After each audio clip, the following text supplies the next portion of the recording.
الرجيم بسم الله الرحمن الرحيم قل هذه سبيلي أدعو إلى الله على بصيرة أنا ومن اتبعني۔ اس آیت کریمہ میں اللہ جل جلالہ ہماری رہنمائی فرما رہے ہیں کہ دعوت کا جو طریقہ ہے وہ بصیرت ہے، یعنی دلیل سے اور بصیرت کی روشنی میں لوگوں کو بلانا ہے، اور سیاست کی ابتدا بھی دعوت ہی سے ہوتی ہے۔ یہ طریقہ شریعت کو پسند نہیں ہے کہ لوگوں کے جذبات کو بھڑکایا جائے، کیونکہ جب انسانوں کے جذبات بھڑک اٹھتے ہیں تو پھر انسانیت مغلوب ہو جاتی ہے، درندگی غالب ہو جاتی ہے۔ اور اسی طرح یہ بھی طریقہ نہیں ہے کہ لوگوں میں خود غرضی کی دعوت پھیلائی جائے، اس لیے کہ خود غرضی جب پھیلتی ہے تو پھر انسان چرندہ چوپایوں جیسا ہو جاتا ہے، جیسا کہ چراگاہوں میں وہ سبزے اور چارے کے پیچھے بے ہنگم انداز میں نہ کوئی نظم نہ کوئی ترتیب، کوئی ادھر بھاگتا ہے کوئی ادھر بھاگتا ہے۔ لہذا بصیرت کا تقاضا یہ ہے کہ علماء کرام جب بھی کوئی دعوت دے تو وہ دعوت ان اعمال اور ان اخلاق اور ان افکار کی جانب ہو جن کو سارے لوگ پسند کرتے ہیں، جیسا کہ اللہ جل جلالہ فرماتے ہیں وَلْتَكُن مِّنْكُمْ أُمَّةٌ يَدْعُونَ إِلَى الْخَيْرِ، تم وہ امت بنو جو پسندیدہ افکار اور پسندیدہ اعمال اور پسندیدہ کردار کے جانب لوگوں کو بلائے، اور وہ یوں کہ تأمرون بالمعروف، یہ معروف عرف سے ہے، جیسا کہ دوسرے آیت کریمہ میں اللہ جل جلالہ فرماتے خذ العفو وأمر بالعرف، اور آپ سب جانتے ہیں کہ عرف اس عمل کو کہتے ہیں جو معاشرے میں مقبول بھی ہو اور مشہور بھی ہو۔ تو اس قسم کے اعمال کے جانب جب دعوت ہوگا تو پھر لوگوں میں اس کا عمل آئے گا اور انتشار نہیں پھیلے گا۔ تو مثلا لوگوں کو یہ کہا جائے کہ جھوٹ نہ بولو، اب معاشرے میں جھوٹ بولنا، اگر کوئی جھوٹا شخص بھی ہے کہ وہ جھوٹ بولتا رہتا ہے تب بھی وہ مانتا ہے کہ جھوٹ برا ہے، تو اس قسم کی برائی سے لوگوں کو روکنا جس کی برائی معاشرے میں مشہور ہو اور مسلم ہو، اور اسی طرح مثلا یہ کہ جھوٹوں کی پیروی نہ کرنا۔ اب کوئی جھوٹوں کی پیروی بے شک کرتا ہو لیکن یہ مانتا ہے کہ جھوٹوں کی پیروی کوئی اچھا عمل نہیں، نہ جھوٹ اچھا عمل ہے اور نہ جھوٹوں کی پیروی اچھا عمل ہے، اس لیے کہ اللہ جل جلالہ فرماتے ہیں وَيْلٌ لِّلْمُكَذِّبِينَ، جھوٹوں کی مطلق تباہی مقدر ہے۔ جب معاشرے میں جھوٹ کو رواج ہوگا تو اس معاشرے میں امن اور سکون تاراج ہوگا، اور نبی صلی اللہ جل جلالہ فرماتے ہیں لعنت اللہ علی الکاذبین، اللہ جل جلالہ فرماتے ہیں جھوٹا اللہ کے درگاہ کا راندہ ہے، یعنی وہ اللہ کی رحمت سے محروم ہے، اور پیغمبر صلی اللہ علیہ وسلم فرماتے والکذب یہلک، جھوٹ تمہیں تباہ و برباد کر دے گا۔ اب آپ حضرات اندازہ لگائیں کہ اگر ہمارے علماء اس چیز کی دعوت عام کر دیں تو ممکن ہے کہ لوگوں کے دل میں یہ بات بیٹھ جائے، اور جھوٹ چھوڑنے یعنی اگر مطلق نہ چھوڑیں تو کم از کم اس میں کمی کر جائیں، تب بھی تو کافی فرق معاشرے میں آ جائے۔ اور مثلا یہ کہ سچ بولو، چاہے تمہارا گردن کیوں نہ کٹے، اس لیے کہ اللہ جل جلالہ فرماتے ہیں نحن اقرب الیہ من حبل الورید، گردن کی شہرگ سے انسان کے لیے میں بہت زیادہ قریب اور مفید ہوں۔ یعنی اگر انسان کے زندگی میں اس پر ایک ایسی آزمائش آ جائے کہ یا تو وہ گردن بچائے، میرے ساتھ ابدیت کا رابطہ توڑ دے، تو اللہ جل جلالہ فرماتے ہیں کہ گردن بچانے سے میرا رابطہ تمہارے لیے مفید رہے گا، کیونکہ اس دنیا میں بھی میں تمہارے لیے سہارا رہوں گا، اور موت کے بعد جو دنیا ہے اس میں بھی میں تمہارے فائدے میں رہوں گا۔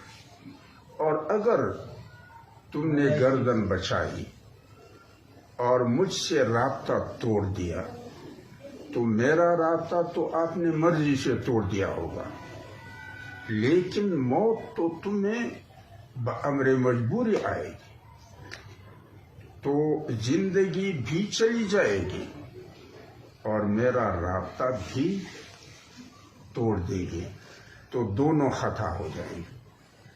تو اس لیے سچ صاف ستھرا بولنا چاہیے، چاہے اس میں گردن کیوں نہ جائے۔ اللہ جل جلالہ فرماتے ہیں یا اہل الکتاب لم تلبسون الحق بالباطل وتکتمون الحق وانتم تعلمون، کتاب کے ماننے والوں تم جھوٹ اور سچ مکس کیوں کرتے ہو، حق اور باطل کو خلط کیوں کرتے ہو؟ اس سے جو نقصان ہوتا ہے وہ سچ اور حق کو ہوتا ہے، لہذا سچ اور حق بالکل صاف ستھرا، کہ اس میں کسی قسم کا کوئی اشتباہ نہ ہو۔ اس لیے کہ نبی صلی اللہ علیہ وسلم فرماتے الصدق ینجی، سچ تمہیں ہر مصیبت سے نجات دلوائے۔ آپ اندازہ لگائیں کہ اگر ہمارے معاشرے میں ان 4 باتوں پہ عمل ہو جائے، جھوٹ ہم چھوڑ دیں، جھوٹوں کی پیروی ہم چھوڑ دیں، سچ صاف ستھرا بولیں اور سچوں کا ساتھ دیں، تو ہمارے کتنے حالات جو مشکل ہیں وہ سہل ہو جائیں گے۔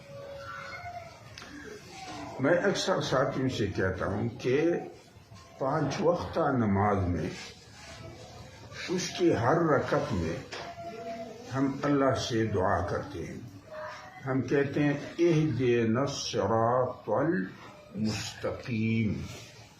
کبھی ہم نے سوچا ہے کہ یہ ہم اللہ سے کس چیز کا مطالبہ کرتے ہیں؟ یعنی ہم اللہ سے دعا کرتے ہیں کہ یا اللہ ہمیں انسانیت کی سیدھی راہ پر لگا۔ انسانیت کی سیدھی راہ کا معنی یہ ہے کہ میرا جو خیر خواہی کا فکر ہے ذات اور کائنات کے لیے ایک سیدھے راستے پہ، جو کچھ میں اپنے لیے پسند کرتا ہوں تو وہی کچھ میں دوسروں کے لیے بھی پسند کرتا ہوں۔ تو خیر خواہی کا فکر میرا ذات اور دوسروں کے بارے میں سیدھے راہ پر ہو۔ ہر ایک انسان اپنے ساتھ جبر کو ناپسند کرتا ہے، تو پھر دوسروں پہ بھی جبر نہ کرے۔ ہر ایک انسان اپنے ساتھ ظلم کو ناپسند کرتا ہے، تو پھر دوسروں کے ساتھ بھی ظلم نہ کرے. ہر ایک انسان اپنے ساتھ جنگ ہونا پسند کرتا ہے تو دوسروں کے لیے بھی جنگ ہے. تو ہم اللہ سے مطالبہ کرتے ہیں کہ یا اللہ میرے فکر کو، میرے کردار کو، میرے شخصیت کو ایک ہی راستے پہ لگا دے، سیدھے راستے. تو اس کا معنی یہ ہے کہ خیر خواہی کا فکر ذات اور لوگوں کے لیے سیدھے راستہ ہو. جو زبان پر ہے دل اور زبان کا راستہ سیدھا ہو. جو زبان پر ہے وہی دل میں ہو. قول اور عمل کا راستہ سیدھا ہو. جو کچھ کہتا ہوں وہی کے مطابق عمل. سامنے اور پیٹھ پیچھے کا راستہ سیدھا ہو. جو سامنے ہے پیٹھ پیچھے بھی وہی. آج اور کل کا راستہ سیدھا ہو. اب اس سیدھے راہ پر جو لوگ ہیں یہ انسان ہیں ظاہر میں بھی اور باطن. اگر موبائل کسی کے پاس ہے تو وہ بند کر دے. اس مختصر وقت میں انشاءاللہ کوئی حادثہ نہیں ہوگا. تو یہ ظاہر اور باطن دونوں میں انسان ہے. یعنی جیسا کہ نام انسان کا ہے، جیسا کہ شکل انسان کا ہے، اسی طرح کردار بھی انسان کا ہوگا. انسان انس سے ہے اور انس کا معنی ہے اپنا. تو جن لوگوں کی زندگی سیدھی راہ پر ہے یہ ایک دوسرے کو اپنا سمجھتے ہیں. ان کے درمیان سے خوف اور خطر نکل جاتا ہے اور ہر ایک دوسرے کو اپنے جان، اپنے مال اور آبرو کے لیے خطرہ نہیں شمار کرتا ہے. اس لیے کہ یہ لوگ جھوٹ نہیں بولتے ہیں، یہ لوگ وعدہ خلافی نہیں کرتے ہیں، یہ لوگ اعتماد میں دھوکہ کسی کو نہیں دیتے، یہ لوگ امانت میں خیانت نہیں کرتے، یہ اپنے فرائض میں کوتاہی نہیں کرتے. اب یہ یکسو انسان جو ہے اس کو عربی زبان میں متقین کہتے ہیں. یعنی یہ وہ لوگ ہیں جنہوں نے اپنے فکر میں، اپنے کردار میں، اپنی شخصیت میں انسانیت کو ہر قسم کے حیوانی خواص سے تحفظ دیا ہے. اور یہ وہ لوگ ہیں جنہوں نے اپنے فکر میں، اپنے کردار میں، اپنی شخصیت میں توحید کو ہر قسم کی تفریق اور انتشار سے تحفظ دیا ہے. جیسا کہ اللہ جل جلالہ سورہ بقرہ کی ابتدا میں فرماتے ہیں ھدی للمتقین. میرے ہدایات کا یہ جو مجموعہ ہے کتاب، یہ کامیابی کے راستے پر ان لوگوں کو لگاتا ہے جو یکسو ہیں، جن کے فکر میں، کردار میں، شخصیت میں توحید ہے، جن کے اندر انسانیت ہر قسم کے حیوانی خواص سے محفوظ ہے.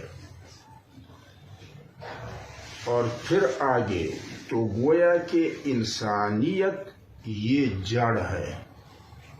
اس لیے ہم کہتے اہدنا الصراط المستقیم. یعنی پہلے میں انسان بنوں، میرا راستہ سیدھا ہو. اس کے بعد اس جڑ سے دو تنے اٹھتے ہیں. ایک قسم کے انسان وہ ہیں جو اللہ کو خالق اور آخرت کو معاد مانتے ہیں اور ان کے زندگی کے سفر کا منزل اللہ کا در ہے، مقصد اللہ کا دیدار ہے، راستہ خدا پرستی کا سیدھا راستہ ہے. لہذا یہ لوگ خدا پرستی کے سیدھے راہ پر کامل یکسوئی کے ساتھ زندگی گزارنے کو اپنے لیے اور دوسروں کے لیے خیر سمجھتے اور خدا پرستی کا یہ سیدھا راہ خالق ہو جاتا ہے. جیسا کہ اللہ جل جلالہ فرماتے ہیں والذین جاہدوا فینا لنہدینہم سبلنا. جو لوگ خدا پرستی کے معروف راستے پر مجھ تک پہنچنے کی جدوجہد کریں گے تو ناواقف مراحل میں میں خود اس کی رہنمائی۔ یہ لوگ خواہش اور نفس سے کامل آزادی اور خالق کی کامل غلامی میں زندگی گزارتے ہیں۔ تو یہ خدا پرستی ایک دین ہے اور شرائع مختلف۔ دوسرا جو شعبہ ہے وہ ان لوگوں کا ہے جو آخرت کو اپنا معاد نہیں سمجھتے، جیسا کہ اور وہ کہتے ہیں کہ بعث بعد الموت نہیں ہے، وحی اور نبوت نہیں ہے۔ اب یہ لوگ جو آخرت کو معاد نہیں سمجھتے یہ خود دو قسم کے ہیں۔ بعض وہ ہیں جو اللہ کو خالق بھی نہیں مانتے، تو یہ خالص کافر ہے، جیسا کہ غالباً سورہ ذاریات کی آیت ہے جس میں اللہ جل جلالہ فرماتے ہیں وَمَا هِيَ إِلَّا حَيَاتُنَا الدُّنْيَا نَمُوتُ وَنَحْيَا وَمَا يُهْلِكُنَا إِلَّا الدَّهْرُ۔ تو اللہ کے قائل نہیں ہے، آخرت کے بھی قائل نہیں، تو یہ خالص کافر ہے۔ دوسرا شعبہ ہوا پرستوں کا وہ ہے جو اللہ کو خالق مانتے ہیں۔ جب آپ ان سے پوچھے آسمان کس نے پیدا کیا؟ اللہ۔ تم کو کس نے پیدا؟ اللہ۔ زمین کس نے؟ اللہ۔ لیکن آخرت کو معاد نہیں مانتے۔ تو یہ جیسا کہ سورہ ذاریات کی آیت ہے غالباً ان ہی الا حیاتنا الدنیا نموت ونحیا وما نحن بمبعوثین، یعنی دوبارہ نہیں اٹھائی جائے۔ تو یہ خالص مشرک۔ اب دو شعبے ہیں، انسانیت جڑ ہے اور اس جڑ سے دو شعبے ہیں، خدا پرستی کا ایک شعبہ، ہوا پرستی کا دوسرا شعبہ۔ تو ہم اللہ سے مطالبہ کرتے ہیں کہ صراط الذین انعمت علیہم، اللہ ہمیں ان لوگوں کے سیدھے راہ پر لگا جن کو دنیا اور آخرت کی خوبصورت زندگی سے نوازا ہے، جو مؤمن ہے۔ غیر المغضوب علیہم، یا اللہ ہمیں ان لوگوں کے سیدھے راہ پر نہ لگا جو آپ کے غضب کے مستحق ہیں، جو خالص کافر ہیں یا خالص مشرک ہیں۔ لیکن خدا پرست اور ہوا پرست دونوں جھوٹ نہیں بولتے، دونوں وعدہ خلافی نہیں کرتے، دونوں اعتماد میں دھوکہ نہیں دیتے، امانت میں خیانت نہیں کرتے، فرائض میں کوتاہی نہیں۔ اور پھر آگے ہم کہتے ہیں وَلَضَّالِّينَ، یعنی یا اللہ ہمیں ان لوگوں کے راستے پر بھی نہ لگا جو خود غرض ہیں، دوغلے ہیں۔ یہ خود غرض انسان جو ہیں اس کا خیر خواہی اپنے بارے میں اور دوسروں میں فرق ہوتا ہے، ایک راہ پہ نہیں ہوتی، اپنے لیے کچھ دوسروں کے لیے کچھ اور سوچتے ہیں۔ ان کی زبان اور دل کا راستہ ایک سیدھا نہیں ہوتا ہے، زبان پر کچھ دل میں کچھ اور ہوتا ہے۔ ان کے قول و عمل کا راستہ ایک نہیں ہوتا ہے، کہتے کچھ کرتے کچھ اور ہے۔ ان کا سامنا اور پیٹھ پیچھے ایک نہیں ہوتا ہے، سامنے کچھ پیچھے کچھ اور ہوتے ہیں۔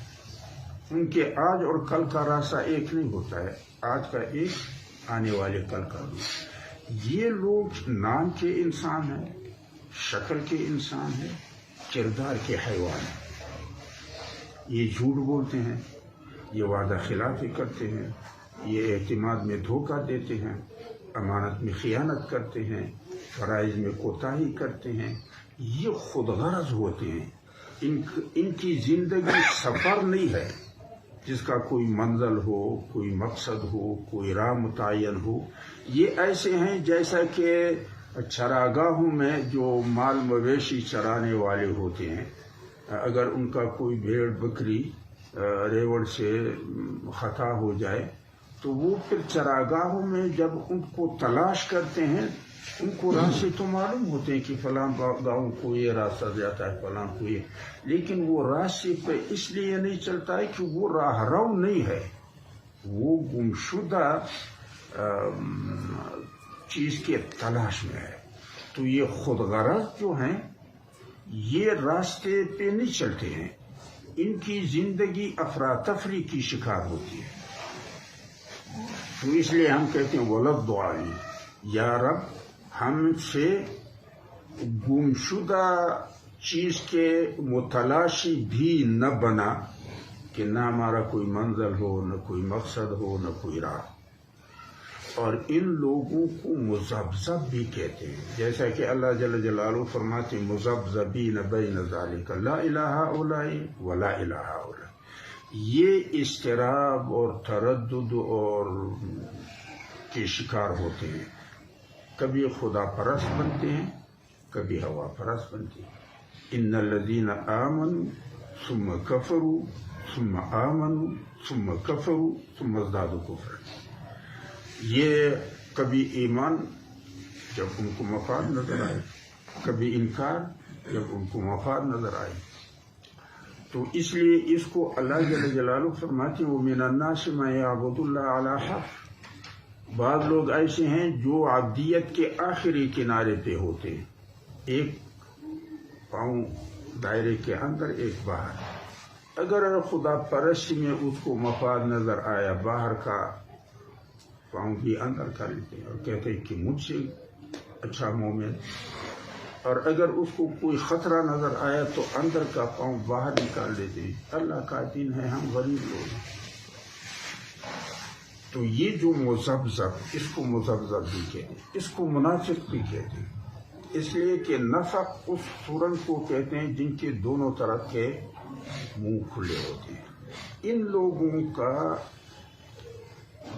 زندگی کا راستہ متضاد کرداروں کے جانب کھلا رہتا ہے، ان کی زندگی تضادات کا ملغوبہ ہوتا ہے۔ یہ جھوٹ بولتے ہیں اگر ان کو اپنا غرض اس میں نظر آئے، سچ بھی بولتے ہیں اگر ان کو کچھ نظر آئے، وہ وعدہ میں وفا بھی کرتے ہیں اگر ان کا غرض پورا ہوتا ہو، اور وعدے کے خلاف ورزی بھی کرتے ہیں اگر ان کا غرض پورا ہو۔ اعتماد میں دھوکہ بھی دیتے ہیں اگر ان کا غرض معلوم، اور اعتماد کو بحال بھی رکھتے ہیں اگر وہ امانت میں خیانت بھی کرتے ہیں اگر ان کو مفاد نظر آئے، اور وہ دیانت بھی کرتے ہیں اگر ان کو مفاد۔ وہ اپنے فرائض کو انجام بھی دیتے ہیں اگر وہ اپنے لیے مفید سمجھیں، اور کوتاہی بھی کرتے۔ تو ان کی زندگی تضادات کا مجموعہ ہوتا ہے۔ تو یہ ظاہر شکل نام کے انسان ہوتے ہیں، مگر کردار میں ان کا انس نہیں ہوتا ہے۔ یہ لوگ نہ دوسرے کو اپنا سمجھتے ہیں، نہ خود کسی کا اپنا بنتے ہیں۔ تو اس لیے اللہ جل جلالہ فرماتے ان المنافقین فی درک الاسفل من النار۔ یہ دوغلے لوگ جو ہیں یہ انسانیت سے کھوکھلے ہوتے ہیں، اور یہ جہنم کے آخری تہہ میں ہوں گی۔ کافر جو ہے وہ انسانیت کے دائرے میں ہے، ایمان سے فارغ، اور یہ انسانیت سے فارغ ہے۔ تو اس لیے اگر ہم اس 5 وقتہ نماز کے ان مطالبات کو سمجھ جائیں تو پھر ہم اپنے کردار کو شاید سدھار سکیں۔ تو 4 باتیں جو آسان باتیں: جھوٹ نہ بولنا، جھوٹوں کی پیروی نہ کرنا۔ تو یہ اس بارے میں آپ کی رائے کیا ہے؟ تو لوگ اکثر و بیشتر مجھے کہتے ہیں کہ یہ مشکل ہے، میں کہتا ہوں ارادہ تو کر لو۔ اب تبلیغ حضرات چلو ارادہ تو کر لو، یعنی اگر چھوڑنا نہیں ہے، ارادہ چھوڑنے کا کریں، ممکن ہے اللہ توفیق دے۔ لہذا جھوٹ خود بھی نہ بولو اور جھوٹوں کی پیروی بھی نہ کرو، سچ صاف ستھرا ہو اور سچوں کا ساتھ۔ انشاءاللہ جب معاشرے میں یہ چیزیں رواج پائیں گی تو معاشرے کی بہت ساری مشکلات حل ہوں گی. وآخر دعوانا